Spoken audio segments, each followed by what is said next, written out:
আচ্ছা, আজকে অনেকেই প্রশ্ন করেন, বাঙালির সুপ্ত বাঙালিত্ব এই একটি দিনেই কি জেগে ওঠে?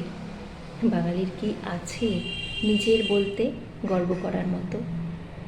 তাদের বলি, বাঙালির নববর্ষের মঙ্গল শোভাযাত্রার রূপ, রস, বর্ণ, গন্ধ ও আবেগ আছে। বাঙালির পয়লা বৈশাখের সুখ স্মৃতির আবেশ আছে। বাংলা ভাষার কথা ও গানে নিকোনো উঠোনে ঝরে রৌদ্র, বাঙালির বাউল গানের ছন্দে বারান্দায় ঝরে জ্যোৎস্নার চন্দন।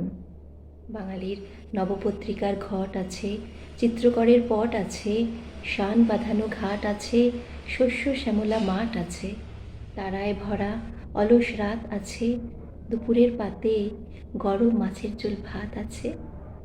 চিরন্তন রবি ঠাকুর আছেন, বাঙালির নেতাজি আছেন, বুকে রক্ত দিয়ে স্বাধীনতা এনে দিয়েছেন যিনি। অমর শিল্পে আছেন যামিনী।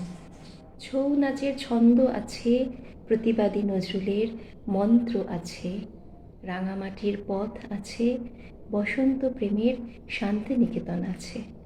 আছে লাল পেড়ে সাদা শাড়ি, আছে ভিক্টোরিয়ার ঘোড়ার গাড়ি, চিংড়ি ইলিশের দ্বন্দ্ব আছে, প্রশ্ন তোলা রক্তে আছে।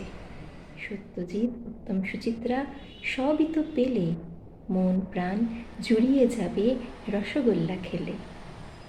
সময় করে এসো বন্ধু, বাংলায় একটি বার, দুর্গাপুজো একবার দেখলে আসবে প্রতিবার।